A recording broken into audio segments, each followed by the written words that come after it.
नहीं घुसने देंगे किसानों को दिल्ली में, बैरिकेडिंग लगा दी, पुलिस लगा दी, भारी भारी किरणों से बड़े बड़े उठा के, जाने क्या कहते हैं उनसे, कुछ कहते हम योगी को हरा देंगे। हमने कहा योगी को हराने वाला जब भानु उनके साथ है तो कोई मोदी बाबा भी बुढ़े हो गए, हम बुढ़े और मोदी बाबा के कार करेंगे हम। मोदी बाबा योगी बाबा को बुला के अब बना दो प्रधानमंत्री और अगले चुनाव में घोषणा योगी बाबा बनेंगे भारत के प्रधानमंत्री। हम सारी लड़ाई अपनी वापस मिलेंगे। यही गाड़ दी सड़क में कि किसानों के ट्रैक्टर आएंगे, कार आएंगे तो फट जाए। दिल्ली में किसान संगठनों ने जिस प्रकार से वर्तमान समय की केंद्र सरकार के लिए मुसीबत खड़ी कर दी है, वहीं उत्तर प्रदेश के किसान नेता राष्ट्रीय अध्यक्ष भानु के उन्होंने भी अब मोदी सरकार के खिलाफ मोर्चा खोल दिया है। यहाँ तक उन्होंने तो साफ तौर पर यह भी कह दिया कि ना वो ईडी से डरते हैं, ना किसी से डरते हैं। साफ तौर पर उन्होंने चुनाव लड़ने का ऐलान कर दिया है और उन्होंने तमाम राजनीतिक दलों को खुला ये भी बात कह दी है कि वो अगर उन्हें कोई भी समर्थन देने को तैयार है तो वो केंद्र सरकार को हराने के लिए तैयार रहेंगे। सुनिए क्या कुछ कह रहे हैं भारतीय किसान यूनियन भानु के राष्ट्रीय अध्यक्ष ठाकुर भानु प्रताप सिंह। ये क्यों करते हो? ये लोकतंत्र है। अरे प्रधानमंत्री जी, भारत की जनता ने, भारत के किसानों ने तुमको बनाया है। जब भारत का किसान अपनी बात कह दे, 75 साल में जो किसान को तुमने गुलाम बना के रखा है, तुमने या केंद्र सरकार ने, जो भी कांग्रेस की रही हो या आप रहे हो, गुलाम कैसे?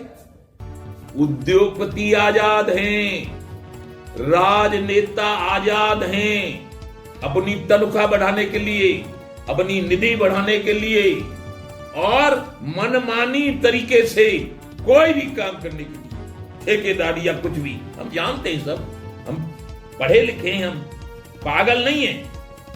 और उद्योगपति 10,000 रुपया 15,000 रुपया लगाएंगे और 2.5 लाख की बुलेट हो जाएगी तैयार। वो 2.5 लाख है, क्या है, मतलब लगभग 2 लाख से ऊपर की बुलेट बन जाएगी 10-15 हजार। और हम किसान, जो कंपनियां बीज तैयार करती हैं, 100% सत्य बोलूंगा और माननीय सुप्रीम कोर्ट के चीफ जज साहब से हाथ जोड़ के निवेदन करता हूं, पैर छूता हूं, यदि मेरी एक भी बात गलत हो तो मुझे फांसी पे लटका दिया जाएगा। और जो हमारे साथ किसानों के साथ गलत कर रहे हैं, जो सबको खाद्यान्न उपलब्ध कराते हैं, तो उनका भी इंतजाम सुप्रीम कोर्ट के पास है और किसी के पास है। मैं बता, अध्यक्ष जी, भाजपा के एक नेता हैं दिल्ली के, वो कह रहे हैं कि जो यहाँ पर किसान हैं वो किसान नहीं करोड़पति हैं, उनके पास करोड़ों रुपए हैं। तो क्या एक किसान के पास करोड़ों रुपए नहीं हो सकते हैं क्या? ऐसा बात है, जब से भारत आजाद हुआ है तब से अब तक कुछ व्यक्तियों पे, जिन पे एक पैसा नहीं था, अडानी अंबानी, मुकेश अंबानी, अनिल अंबानी, इन पे खरबों हो गए हैं। और यदि आलू करता है, गेहूं करता है, सब्जी करता है, फल करता है, यदि उसमें 1 करोड़ हो भी गई 75 साल में, तो उसके तुम्हें खटक रहे हैं। यानी कहने का मतलब यह है इसका कि भाजपा की सरकार किसान को, देश के, भारत के किसान को गरीब रखना चाहती है। क्यों? ये 80% है। यदि ये खुशहाल हो गया तो भारत में किसानों के अलावा राजनेता कोई नहीं हो पाएगा। क्यों? कि अब बहुमत का जमाना है, ये लोकतंत्र है। सत्ता दादा लाई संपत्ति नहीं है। न मां के पेट में से प्रधानमंत्री, न मां के पेट में से मुख्यमंत्री आता है। जनता वोट देती है। जब खुशहाल होंगे हम किसान, तो हम ही चुनाव लड़ेंगे और हम ही जीतेंगे। हमारा ही बनेगा प्रधानमंत्री, हमारा ही बनेगा मुख्यमंत्री। आप कहोगे सो कैसे? यदि हमारे माननीय विश्वविख्यात प्रधानमंत्री, चाय बेचने वाले प्रधानमंत्री चाय बेचने वाले बन सकते हैं, तो हम किसान सबको अन्न खिलाने वाले, फल सब्जी दूध पिलाने वाले ये तो प्रधानमंत्री बन सकते हैं। ये उनको खटक गया, करोड़पति है, किसान नहीं है। यानी किसान को होना चाहिए फटे हाथ, जूता पैर में न हो, कपड़े पे बदन पे वस्त्र न हो, नंगा हो, वो किसान मानते हैं ये लोग। ये नहीं होने दूंगा। मैं सभी किसान संगठनों से, सभी किसान नेताओं से निवेदन करता हूं कि आ जाओ, छोड़ दो उस चीज को। किसान क्रांति दल बन गया है, अपनी तैयारी करो और 24 के लोकसभा चुनाव में, चाहे महाराष्ट्र हो, तमिलनाडु हो, कर्नाटक हो, पंजाब हो, हरियाणा हो, बिहार हो, मध्य प्रदेश हो, राजस्थान हो, पंजाब हो, दिल्ली हो, उत्तराखंड हो, सब में किसान क्रांति दल के प्रत्याशी उतारो। अपने लालच के लिए नहीं कह रहा, उनमें आपको ईमानदार लगे उसको प्रधानमंत्री बना देना। हर प्रदेश में जो प्रदेश की लड़ाई लड़ना, प्रदेश में जो ईमानदार लगे उसको मुख्यमंत्री बना देना। 75 साल में इस भारत वर्ष में लोकतंत्र का खात्मा हो गया है। उत्तर प्रदेश में हम देखते हैं पुरानी पेंशनें सब खत्म कर दी। 60 साल नौकरी करने के बाद आदमी क्या खाएगा, कहां जाएगा, वृद्धाश्रमों में कहां जाएगा? इसलिए वो अपनी पेंशन से गुजर करता था, वो भी खत्म। पुरानी पेंशन को बहाल किया जाए, भानु प्रताप सिंह की मांग है। दूसरी, उनसे इसलिए मांग है कि पुलिस नेता से किसी से लड़ाई नहीं होगी, न मंत्री से होगी, न सांसद से होगी। जब किसान जाएंगे और रोकेंगे तो पुलिस रोकेगी। पुलिस भी हमारी है, मीडिया भी हमारा है, किसान भी हमारा है। इसलिए शांति प्रिय लोकतंत्र की परिभाषा होनी चाहिए। चुनाव लड़ो, चुनाव लड़ो, इन्हें हराओ। और जो पार्टी हमारे किसानों के जाने पे पहले भी आंदोलन में लगे थे, तब बॉर्डरों पे आंदोलन चला था, दिल्ली रामलीला मैदान में कोई नहीं पहुंच पाया था। और जब हम महेंद्र सिंह टिकैत के साथ थे, तब राजीव गांधी के समय में गए थे बोट क्लब पे, और दर्शन राव के समय में गए थे लाल किले पे, कोई नहीं रोकता था। अब ये जाने नहीं देते किसानों को, तो नहीं जाने तो मत जाओ। जो नहीं जाने देता दिल्ली में हमारे वोट से प्रधानमंत्री बनकर, उनको 24 के चुनाव में हरी झंडी लेन साफ कर दो, हरा के अपने अपने घर भेज दो। अध्यक्ष जी, राजनीतिक से राजनीतिक का सफर आपको शुरू हुआ, किसानों को जोड़ना पड़ेगा, एक बड़ी संख्या की आवश्यकता होगी, क्योंकि नेशनल स्तर पर लोकसभा चुनाव आप लड़ने की बात कर रहे हैं, सामने बात आ रही। एक बड़ा मुद्दा चाहिए किसानों के साथ साथ, सिर्फ किसान तो सरकार बना नहीं देंगे, उनके साथ अन्य समाज भी आवश्यक। उनको जोड़ने के लिए क्या कुछ खास रणनीति है? उनको जोड़ने के लिए खास रणनीति ये है कि किसान क्रांति दल तो इसलिए बना कि तमाम नाम चल रहे हैं, कोई कुछ कहीं, कोई कहीं, कोई कहीं। अब किसान क्रांति दल में हमने शुरू किया है, सबसे पहले तो मीडिया प्रमुख, मीडिया जिले पे, तहसील पे, ब्लॉक पे, मंडल पे, प्रदेश पे, राज्य पे मीडिया प्रमुख। लखन यादव मीडिया प्रमुख, राष्ट्रीय मीडिया प्रमुख लखन यादव, ऐसे ही प्रदेशों में। दूसरा, फिर हमने 40 साल हो गए राजीव गांधी से लड़के अपना काम करवाए थे। उस समय हमारे बुजुर्ग नेता और टिकैत साहब जो आज नहीं है, वो भी नेता नहीं थे, वो 87-88 बन पाए। तो हमें अनुभव है सब। छात्र मोर्चा, युवा मोर्चा, महिला मोर्चा, पहले हमने मीडिया बता दिया, फिर उसके बाद छात्र मोर्चा, युवा मोर्चा, महिला मोर्चा, मजदूर मोर्चा, व्यापार मोर्चा, शिक्षक मोर्चा, सैनिक मोर्चा, वकील, विधि प्रकोष्ठ के राष्ट्रीय अध्यक्ष, नाम बता दो इनको, विधि प्रकोष्ठ के राष्ट्रीय अध्यक्ष बना दिया इनको, और पूरे देश में प्रदेश अध्यक्ष चुनने का, बनाने का अधिकार दे दिया। फिर सैनिक मोर्चा, जो रिटायर्ड सैनिक हो गया है। फिर डॉक्टर सब जगह, बाराबंकी में भी, लखनऊ में भी, देश में, पूरे देश में डॉक्टर मोर्चा, राष्ट्रीय अध्यक्ष SK सिंह, राष्ट्रीय अध्यक्ष डॉक्टर मोर्चा, सैनिक मोर्चा, और फिर पहलवान, हमसे मेरठ में कहा गया एक पहलवान मोर्चा बनने चाहिए, सब पहलवान धुरंधर आपके साथ रहे, तो पहलवान मोर्चा। और फिर एक किन्नर मिले वहां ग्रेटर नोएडा में, बोले साहब हमें क्यों छोड़ दिए, तो मैं किन्नर मोर्चा। तो हमने कोई छोड़ा है? हम दुकानदारों की, महिलाओं की, छात्रों की, मीडिया की, सबकी तो मांग रहे हैं। हमने कहा किसान दुर्घटना में मरा है तो 1 करोड़ रुपया, पुलिस यदि शहीद हो जाए, जैसे 8 शहीद हुए थे कानपुर में, वो कोई दुबे थे, उनके विकास दुबे के समय मारे गए थे 8 पुलिस के अधिकारी। तो हमने माननीय मुख्यमंत्री से कहा था 2-2 करोड़ रुपया दो, हमारी मांग है।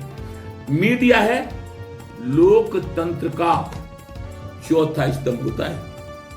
एक राज्य वाला, एमएलए एमपी, मुख्यमंत्री, ये दूसरा कार्यपालिका, तीसरा न्यायपालिका और चौथा मीडिया।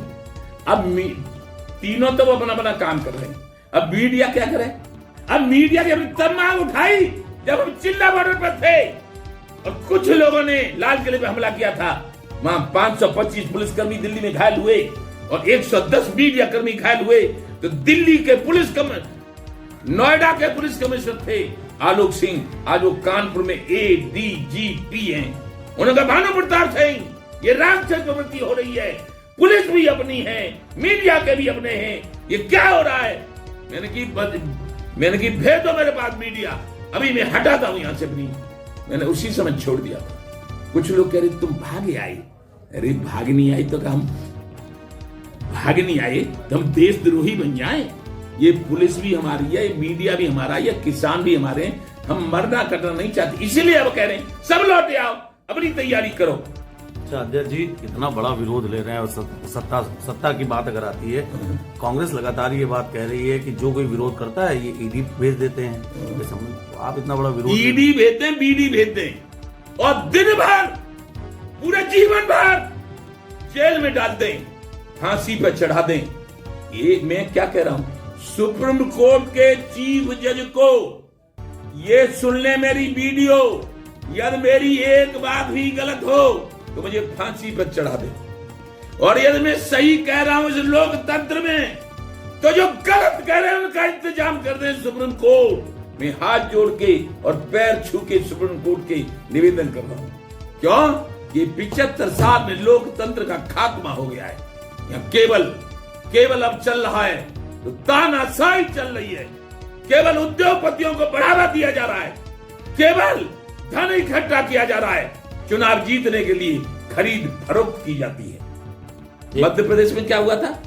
मध्य प्रदेश में कांग्रेस की सरकार थी, फिर कैसे बन गई भाजपा की? पहले कैसे बनी भाजपा की? पहले। आज कृषि मंत्री थे हमारे नरेंद्र तोमर, अब कहां हैं? कल हमें तो मालूम पड़ा, हम तो यही समझ रहे थे कि कृषि मंत्री नरेंद्र तोमर से बात करेंगे, लेकिन अब कहां है वो? कहां चलेगी भैया? कि वो तो मध्य प्रदेश के स्पीकर बना दिए, कोई मुंडा है वो आ गई। तो मैंने की सुनो, हम बुराई का ले रहे, हम सही बात कह रहे हैं। सही बात नहीं कहेंगे लोकतंत्र में, सही बात कहेंगे। क्यों? कि हमारा नाम है भानु, और भानु का पर्यायवाची शब्द सूर्य होता है, और सूर्य का स्वभाव सबको फ्री में प्रकाश देने का होता है। मानव है, बड़े भाग मानव तन पावा, सुर दुर्लभ सदग्रंथ गावा, ईश्वर अंश जीव अविनाशी, चेतन अमल सहज सुखराशि। हिंदू मुस्लिम सिख ईसाई जैन बौद्ध, भारत की समझ जाल वाल्मीकि में भी ईश्वर का अंश, उसका भी चरण बंदन करता हूं और न किसी से डरता हूं न डरूंगा। जेल में डाल देंगे, डरा रहूंगा, फांसी पर चढ़ाए मर जाऊंगा, क्या करेंगे? क्या मैंने लूटा है किसी को? तो ईडी मीडी सीडी लगा देंगे। अरे जिन्होंने लूटा होगा ईडी लगा देंगे। 100 घोड़ी रखने वाला, 15 लाख का सांड रखने वाला, 5 ट्रैक्टरों से 4 हजार बीघा खेती करने वाला, इन्होंने नोटबंदी में मेरे पुत्र को मार डाला। नोटबंदी हुई, आलू फिका 1 साल 2 साल 3 साल। 24 जनवरी सन 18 को 35 साल के ओम प्रताप सिंह मेरे बेटे ने कर्ज में डूबकर आत्महत्या कर ली। मरते उसने कहा था, बाबा भानु अब आप अर्जुन बन जाना। जैसे अभिमन्यु महाभारत में मरा था तो अर्जुन फुल फॉर्म में आया था, ऐसे ही फुल फॉर्म में आना। लेकिन हिंदू मुस्लिम सिख ईसाई जैन बौद्ध किसी भी किसान के बेटे को अब आत्महत्या मत करने देना, सरकार से लड़ना और सरकार से लड़कर किसानों को फसलों के दाम तय करने का अधिकार छीन लेना। कौन होते हैं ये गेहूं की कीमत लगाने वाले? कौन होते हैं ये गन्ने की कीमत लगाने वाले? हम पैदा करते हैं, हमें मालूम है। कौन होते हैं ये धान की कीमत लगाने वाले? ये 20 रुपए की बोतल आती है पानी की, 20 रुपए की। अरे धान में कितना पानी लगता है? 10 रुपए के हिसाब से लगा लो, फिर दो कीमत। 1 लाख रुपया कुंटल बैठेगा। 1 लाख। क्या कोई नियम है, कोई तरीका है तुम्हारा? क्या मतलब है? हम कह रहे हैं किसान आयोग का गठन कर दो, करो किसान आयोग का गठन। और जो हम मांग मान रहे हैं मिलिट्री के लिए, मीडिया के लिए, पुलिस के लिए, किसान के लिए, और किसान आयोग का गठन, और किसान आयोग ही तय करेगा कीमतें। अन्यथा 1967 में चौधरी चरण सिंह, जिनको भारत रत्न दिया है, उनको हम भारत का, हमें भारत रत्न दिया, इसकी खुशी है, लेकिन वो भारत के किसानों के देवता थे, भारत के किसानों के मसीहा थे। उन्होंने 1967 में उत्तर प्रदेश के मुख्यमंत्री बनकर 76 रुपए किसानों का गेहूं खरीदा था, और उस समय प्राइमरी के अध्यापक को 70 रुपए तनख्वाह मिलती थी। नहीं तो क्या अध्यक्ष जी, एक मिनट इसी पे, क्या ये जो रत्न दिया हो किसान मसीहा को, तो क्या ये लग रहा था कि किसानों को अपनी तरफ लुभावने के लिए रत्न दिया गया? क्या राजनीति से प्रेरित थी? अब जो 14 में, 15 में, 16 में, 17 में, 18 में, 19 में, 20 में, 21 में, 22 में, 23 में और 24 में दिया है। पढ़े लिखे हो क्या कुपड्डा? आपसे पूछ रहा हूँ, पढ़े लिखे हो? पढ़े लिखे हैं, बिल्कुल। हाँ, पढ़े लिखे हो तो ये 10 साल पहले क्यों नहीं दिया? ये राजनीति से प्रेरित है। जाटों के वोट अपनी तरफ करने के लिए दिया गया है, और ये भाजपा राजनीति से प्रेरित सब काम करती है भाई साहब। लेकिन भानु का कहना है कि पुरानी पेंसिल बाहर कर दो, हमारी सभी मांगें पूरी कर दो, किसान आयोग का गठन कर दो, किसान आयोग को फसलों के दाम तय करने का अधिकार दे दो, और नहीं करते हो तो 67 में चौधरी चरण सिंह माननीय मुख्यमंत्री उत्तर प्रदेश ने 76 रुपए कुंटल गेहूं खरीदा था। उस समय उत्तर प्रदेश में 70 रुपया तनख्वाह मिलती थी प्राइमरी के मास्टर साहब को, गुरु को।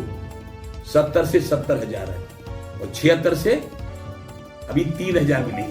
76 से प्रधानमंत्री, यदि आप विश्वव्यापक, विश्व के नायक, विश्व के प्रधानमंत्री, परमात्मा मानेंगे हम आपको। जैसे 70 की 70,000 हो गई है, ऐसे ही गेहूं की कीमत 76 से कल 76,000 करने की घोषणा कर दो। कुछ मत दो, न किसान आयोग का गठन, न कर्जा माफ, कोई चीज मत दो। केवल माननीय चौधरी चरण सिंह को आपने भारत रत्न दिया है।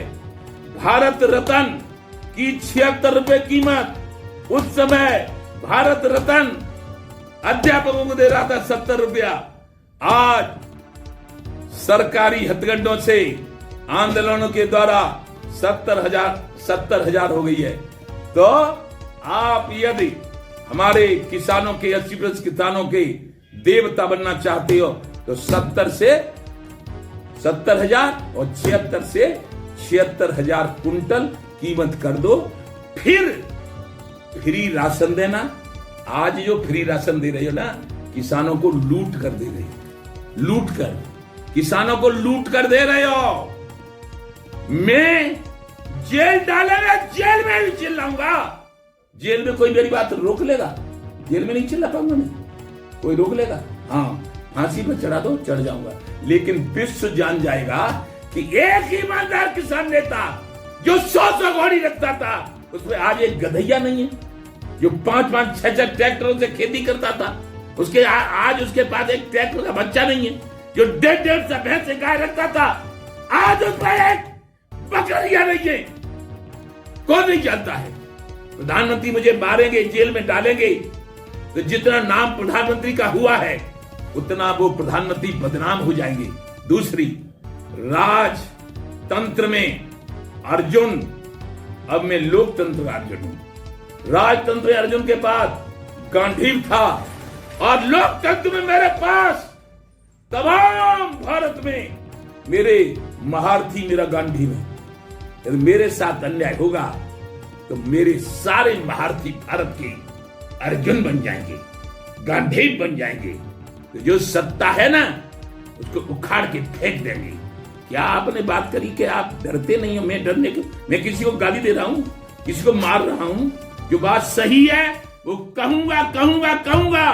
पेंशन बहाल होनी चाहिए, हमारी मांगे पूरी होनी चाहिए, नहीं तो किसान क्रांति दल पूरे देश के किसान, पूरे देश के मजदूर, पूरे देश के जो हम बना रहे हैं किसान क्रांति दल में, वो चुनाव लड़ेंगे और केंद्र में बैठी हुई तानाशाह सरकार को हरा के अपने अपने घर भेजेंगे। जय जय श्री राधे। अगर कोई राजनीतिक दल आएगा समर्थन देने तो उसके लिए क्या कुछ? हमें राजनीतिक समर्थन दल आएगा, हमें तो सब राजनीतिक दल समर्थन दे, हम और खुश। भाजपा भी दे दे और खुश, सब दे दे, सब राजनीतिक दल समर्थन दे दे। बताओ क्या करोगे? दे दे, सपा दे दे, बसपा दे दे, कांग्रेस दे दे और भाजपा भी दे दे।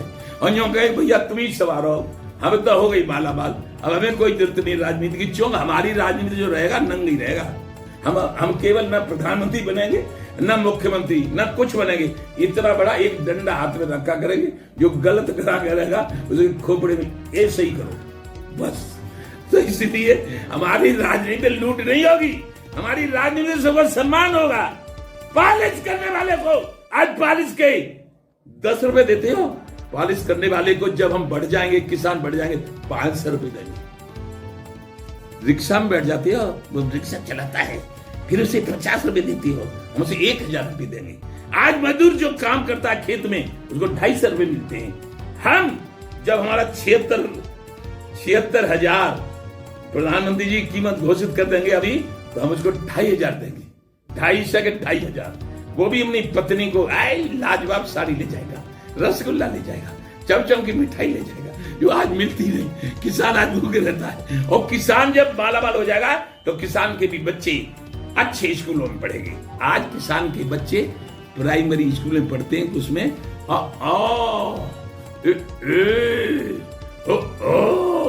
बस इतना पढ़ पाते हैं।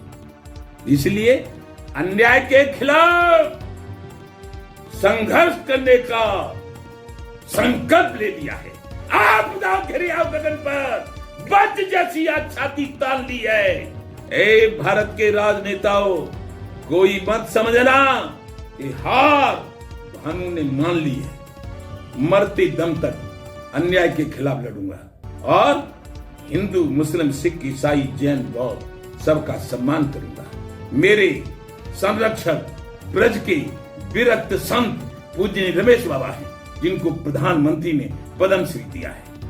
उन्होंने कह दिया है जा लड़ ईमानदारी के लिए।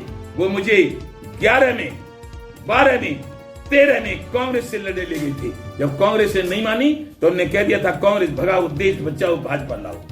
वो भी कर रहा हूं अभी तक। अब उन्होंने कह दिया ये भी नहीं मान रहे तो अपना क्रांति दल लड़, क्रांति दल से लड़ रहे। कोई किसी का छीनना है, हम रोटी छीनना है, हमारी रोटी छीनना है, उनसे रोटी अपनी छीनेंगे हम। आपने बहुत अच्छी बात कही, तो मजा आ रहा है कि कांग्रेस कहती है कि जो इनका विरोध करता है तो ईडी का कहते हैं, ईडी का भेज देते हैं। का कोई ईडी हथियार होता है? क्या होता है बताओ ना? ईडी क्या होता है? ईडी, सीडी, बीडी, चाहे कुछ भेजते हैं, वो में कोई फर्क नहीं पड़ता। ईडी भेजो, सीडी भेजो, बीडी भेजो, टीटी भेजो, कुछ भी भेज दो, बम भेज दो। आकाश के तारे चाहे पृथ्वी पे उतर आए, पृथ्वी के चराचर चाहे आकाश में उड़ जाए, माणिक समुद्र में हो, पहाड़ों पे मगर जाए, पर भानु वो भानु नहीं जो कह के मुकर जाए। जो कह रहा हूं वही कहूंगा, जब तक जिंदा रहूंगा तब तक। ये तमाम राजनीतिक बयान तो आपने उनके सुन ही लिया, लेकिन इसके साथ ही उन्होंने एक बहुत बड़ा बयान दिया। उन्होंने साफ तौर पर मोदी सरकार को तो खिलाफत के नजरिए से देखा, लेकिन वर्तमान समय की योगी सरकार के लिए वो कहीं ना कहीं सहज दिखे। इन्होंने तो यहाँ तक भी बात कह दिया कि अब वो बूढ़े हो चुके हैं, यहाँ तक कि उन्होंने भारत के प्रधानमंत्री को भी बूढ़ा कहा और साफ तौर पर यह कह दिया कि अब योगी आदित्यनाथ को भारत के प्रधानमंत्री के तौर पर प्रस्तुत कर देना चाहिए। उनके इस बयान से कहीं ना कहीं राजनीतिक सरगर्मियां तेज हो जाएंगी, क्योंकि सूबे के मुखिया योगी आदित्यनाथ की लोकप्रियता जिस तरीके से न सिर्फ देश में बल्कि विदेशों में बढ़ रही है, भारतीय किसान यूनियन के राष्ट्रीय अध्यक्ष का इस तरीके का बयान आने से क्या कुछ हालात आने वाले भविष्य में होंगे, इसको तो देखने वाली बात होगी। क्या कुछ कह रहे हैं भानु प्रताप सिंह, आइए डालते हैं इस पर नजर और आप अपनी प्रतिक्रिया हमें हमारे कमेंट बॉक्स में जरूर लिखें। धन्यवाद। अध्यक्ष जी बहुत मुखर होकर बात कर रहे हैं, लेकिन आपके योगी जी से संबंध बहुत अच्छे हैं। जब भी कोई मामला होता है किसानों का तो योगी जी आपको बुला लेते हैं। ऐसा नहीं लगता केंद्र सरकार के खिलाफ आप इतना मुखर होकर बोल रहे हैं तो योगी जी फिर आपको याद करेंगे? ऐसा है, योगी जी जो प्रधानमंत्री मुख्यमंत्री हैं, योगी जी मुख्यमंत्री हैं उत्तर प्रदेश के। 17 में समर्थन दिया योगी जी के काम देखकर, 22 में तन मन धन उनके लिए बलिदान कर दिया। और हम कुछ कहते थे हम योगी को हरा देंगे, हमने कहा योगी को हराने वाला जब भानु उनके साथ है तो कोई जन्मा ही नहीं है। और अब हमने कह दिया है योगी बाबा हमारी मानते हैं, बिजली फ्री की घोषणा करते हैं। और उन्होंने योगी बाबा ने उत्तर प्रदेश से जो माफिया थे, जो गुंडा थे, डकैत थे, चोर थे, बदमाश थे, किसानों की मोटरसाइकिल छीनते थे, इंजन लूटते थे, खोलते थे, सब बंद करवा दिया है। इतना हम खुश हैं, हमारा मन ये है यार, आपको सही बता रहे हैं, अपने मन की बात बता रहे हैं। हम चाहते हैं कि एकदम कल परसों में घोषणा कर दी जाए, क्योंकि अब हम भी बुढ़े हो गए। हमने भी कहा न हमें प्रधानमंत्री बनना, न हमें मुख्यमंत्री बनना, न हमें सांसद बनना, न हमें एमएलए बनना, कुछ नहीं बनना है। और हमारे मोदी बाबा भी बुढ़े हो गए, हम बुढ़े और मोदी बाबा बुढ़े। अब दोनों जने करें भजन सत्संग, बिन सत्संग विवेक न होई, राम कृपा बिन सुलभ न सोई। और जय जयकार करेंगे हम मोदी बाबा, योगी बाबा को बुला के अब बना दो प्रधानमंत्री, और अगले चुनाव में घोषणा योगी बाबा बनेंगे भारत के प्रधानमंत्री। हम सारी लड़ाई अपनी वापस ले लेंगे। जय जय श्री राधे। लेकिन योगी बाबा को प्रधानमंत्री बनाना अति आवश्यक है। क्यों कि अब मोदी बाबा ठीक है 10 साल रह लिए, अब बुढ़े हो गए। जय जय श्री राधे।